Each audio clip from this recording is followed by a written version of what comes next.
todos, bienvenidos a Letras al Margen. Mi nombre es Lorena Arabia y si bien a mí me tocó un poco ser la cara, hay todo un equipo detrás de este programa. La intención de Letras al Margen es brindar un espacio de difusión para todo lo que sea literatura under. Hay un montón de espacios editoriales, autores y libros que se salen de lo que es el circuito comercial y está muy bueno enterarse de que existen y no perdérselos. Hoy es nuestro primer programa y vamos a arrancar visitando a los chicos de la editorial de Milena Cacerola. Ellos nos van a contar cómo arrancaron y cómo trabajan y qué enfoque tiene la editorial. También vamos a estar entrevistando al autor e historiador Horacio Silva, que nos va a comentar acerca de su libro Días Rojos, Verano Negro, acerca de todo lo que fue la Semana Trágica de Buenos Aires. También vamos a estar en la sección de lectura crítica con Laura Soto, que nos va a contar su experiencia leyendo Estado de Excepción. Y por último, en la lectura de textos, Leo Rodríguez nos va a estar compartiendo un poco de su obra y también, como siempre, al final vamos a hacer un repaso de la agenda del mes para no perdernos los eventos y las cosas piolas que hay para ver.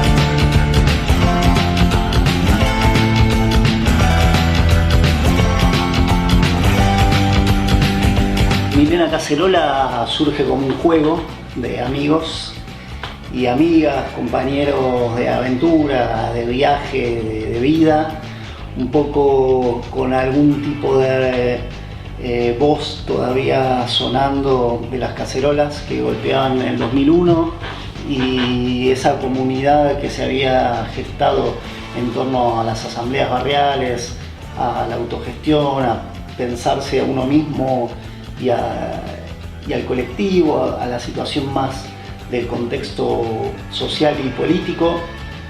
Y ahí, entre esas caminatas, esas marchas, esos fuegos prendidos en las esquinas, esas ollas populares y quizá también viajes al norte del país o a donde sea, entre amigos que o nuestros nombres comenzaban con M o con C, Matías, Cristóbal, Cristian, Belén, que no comienza ni con M ni con C, pero había un juego un poco ahí de que aparezcan personajes como Milena y como Cacerola, y una cacerola distinta, no la que se cocina porque estaba vacía, sino una cacerola más relacionada con lo casero, con la casa, con el hogar, con ese lugar que habitábamos pero no existía. Así que no pudo nacer Milena Cacerola, sino que devino un poco proyecto editorial, sello de goma, nombre propio que se inscribía al pie de cada libro que íbamos publicando y los libros no eran más que textos que alguien se animaba a escribir y en un encuentro con el editor tomaban forma de esto, digamos, de hojas pegadas con una tapa y un objeto que circula, pero que detrás de cada página hay un mundo, y incluso en algún libro por ahí decíamos que cada página es una celda que tiene presa cierta escritura que no puede salir. En cambio, la palabra, el diálogo, los sueños están más ahí volando por donde ellos quieran. Así que un poco esa es la idea del surgimiento, que no fue una idea, sino que fue una ocurrencia que se fue plasmando y ya en la repetición se fue gestando lo que hoy llamamos el catálogo. Así que no surge sola, sino que surge con un montón de otras editoriales, amigos y muchos escritores que vienen de la autopublicación, y todo ese conjunto de dispersos vendedores de libros, escritores de libros, impresores de libros que andaban dando vueltas por las plazas, los colectivos y los bares. Un día nos juntamos y creamos una familia llamada la Feria del Libro Independiente, y ahí es donde Milena verdaderamente nace o muere, digamos. Viene por ahí la historia. El camino de los títulos que fuimos editando se dio por el encuentro con estos mismos amigos con los cuales creamos la editorial. Políticamente incorrecto, dándole cuerda al mundo, es un texto que se viene armando del contador él, Cristian Marelli, y a partir de ahí ya comienza lo que llamamos la reinvención del libro, ¿no? Con un collage de la Pampi, con unas pinturas, con Héctor Sinache, con determinados personajes míticos de la ciudad de Buenos Aires, se va creando ese primer volumen que la verdad que tenía un peso muy grande y que era errático, como ese error de Milena Cacerola escrito con S. También ese políticamente incorrecto deviene en un proceso de escritura errante, pero muy preciso a la hora de poetizar la ciudad. La fórmula de la fantasía de Emiliano Correa también, digamos, es ilustrado por un collage y en ese momento decíamos que toda tapa, toda portada tenía que ser un collage original. Entonces, en una de nuestras incursiones por la universidad pública, por la Facultad de Ciencias Sociales de la Universidad de Buenos Aires, nos encontramos con un grupo de investigadores que investigaba la debacle, la desaparición del tren, de las vías argentinas, y ahí surgió Vías Argentinas, ensayos sobre el ferrocarril, y nos encontramos con un loco coleccionista de boletos, Patricio Lamemberre, y nos cedió millones de boletos olvidados, perdidos, tras largas estafas de los procesos de privatización del tren, y pudimos recuperar algún tipo de imprenta, y así creamos los boletitos de Milena Cacerola en este camino por las vías argentinas. Nos encontramos con Mica Echevere también, allá en Entre Ríos, en los pueblos de los gauchos judíos, y ella terminó al frente de una columna de republicanos en la Guerra Civil Española, y tras 40 años del término de la Guerra Civil pudo escribir sus memorias en este libro que titulamos Mica, mi guerra de España. Fuimos a visitar a Oscar del Barco y pudimos publicar un texto que él había escrito en el exilio titulado o intitulado El otro Marx, y hace poco venimos de la ciudad de San Pedro, donde nos encontramos junto a Marcos Kramer, a Fernando García Curten, un escultor que supo triunfar y llegar al éxito de esa cultura exitista de los 90 y pudo exponer sus obras en el Recoleta o donde sea, y ahora se recluyó finalmente en su ciudad natal para seguir exponiendo sus obras.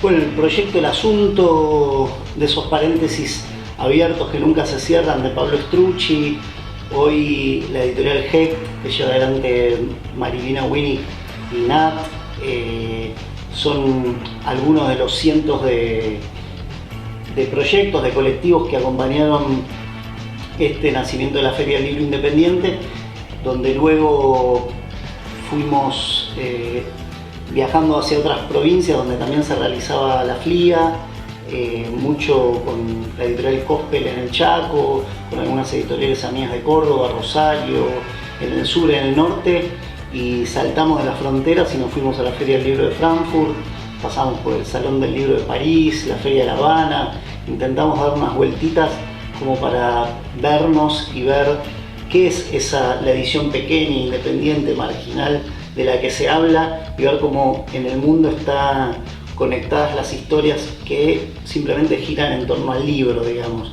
Empezamos a descreer de esas premisas de mainstream, de concentración editorial, de editoriales independientes, indagamos un poco, damos clases en la universidad, en la carrera de edición, y pensamos nuestra práctica. Principalmente la editorial, aparte de sacar libros, se cuestiona, se mira hacia adentro y se reconoce en otros proyectos editoriales, ya sea Traficante de Sueños de España, Tinta Limón, Madre Selva, algunos proyectos editoriales en Chile como La Polla Literaria, Amigos de Uruguay. Así que por ahí es donde entendemos a la editorial como un viaje.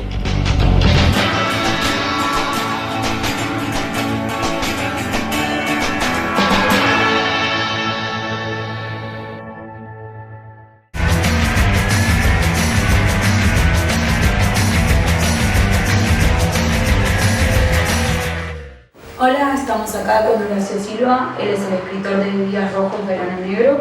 Es un libro que trata acerca de la Semana Trágica en Buenos Aires y bueno, nos va a estar contando un poco acerca de su libro. Hola, gracias por venir.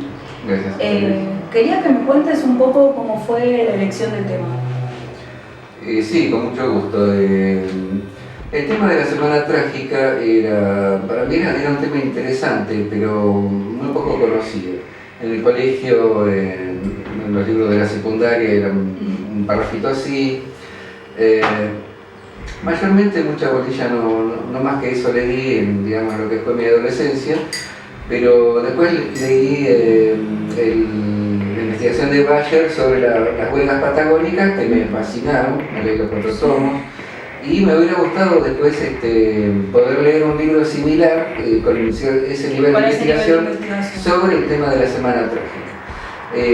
Fue pasando el tiempo, me hice oficinista, me echaron de la oficina en los tiempos de Menem y fui a caer a la Universidad Madre de Plaza de Mayo, donde en la carrera de periodismo había una materia de investigación periodística cuyo docente, Carlos Rodríguez, que es el delegado general de Página 12 actualmente, nos tiró unos temas para aprender a investigar y entre esos temas estaba la Semana Trágica, me anoté de inmediato ahí. Y ahí arrancaste con el tema de todo lo que es la investigación. ¿Y cómo fue el proceso de investigar todos los hechos que sucedieron y de convertirlo en un libro? Porque está la parte de historiador y de hacer toda una investigación, pero también está lo de autor. ¿Desde qué lugar pretendías contar las cosas que ibas descubriendo y que ibas investigando? Bueno, pretendí y seguí en realidad el camino abierto por Osvaldo Bayer en cuanto a el método de investigación y también la forma de presentar, de contar la historia, ¿no? con recursos literarios, con elementos de la literatura. Lo mismo que en el caso de Rodolfo Walsh, también, que es un autor que admiro muchísimo también, por los mismos motivos. Así que lo primero que hice, en realidad, como se trataba de un trabajo práctico para una materia de la carrera que estaba cursando, no era una cosa que yo me había planteado hacerla ni literaria ni nada. Simplemente es como cuando un estudiante tiene una materia, cumple y sigue con otra cosa, ya está. Pero en el caso mío, al empezar a buscar, empiezo buscando fuentes secundarias. ¿Qué significa esto? Busco libros de autores que hayan escrito sobre el tema que yo estoy investigando. Es una fuente secundaria porque no estoy leyendo documentos originales, estoy leyendo la interpretación de alguien. Precisamente. Tomo los 4 autores principales que había hasta el momento y veo que hay muchas contradicciones en la información que suministraba uno y suministraba el otro. Eso fue lo que me dio la curiosidad, porque ahí se despertó. ¿Cómo hago yo para saber cuál es la verdad de lo que están contando? ¿Quién es el que dice la verdad? Y me di cuenta que tenía que ir a los documentos originales de él. Entonces cuando vos te planteaste, empezaste a investigar y empezaste a plantearte este libro, no tenías un prejuicio, o sea, no tenías una idea armada de lo que había pasado, sino que empezaste a notar esas contradicciones y tratar de resolverlas de alguna manera. Sí, bueno, una idea sí tenía, sabía que había sido una huelga general, que había tenido una represión muy sangrienta, es decir, una idea básica sobre qué había ocurrido, sí la tenía en ese aspecto. Lo que me empecé a entusiasmar a raíz de haber visto eso y haberme ido a la Biblioteca Nacional, empezar a ver la información de la época y entré como en un túnel del tiempo. Al entrar uno en ese lugar a leer los diarios del 1919, vos ves las publicidades de la época, vos ves lo que daban en las salas del biógrafo, como le llamaban al cine. Como contextualizarte. Te contextualizas, te metes en época. Entonces yo me metí en época, al empezar a ver las cosas y leía las noticias como si hubieran ocurrido ayer, porque ese diario del año 19 me daba las noticias que habían ocurrido el día anterior.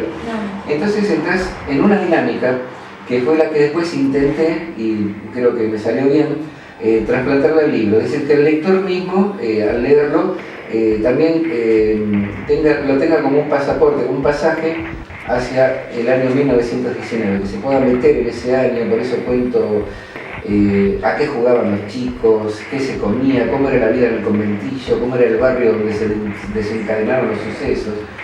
Como un trabajo muy fino, donde tu intención no era simplemente que el lector lea sobre el pasado, sino que se siente inmerso en esa época y en lo que estaba sucediendo. Precisamente, eso es lo que yo sentí con Osvaldo Bayer, con los trabajos de Bayer, es lo que sentí con los trabajos de Walsh, y es lo que quise imprimir a mi propio trabajo. Entiendo. Muy bueno, felicitaciones. Gracias, sí. Digamos, un poco grandilocuente, planteé hacer un libro como Walsh, yo quiero hacer un libro como Bayer, que son unos monstruos.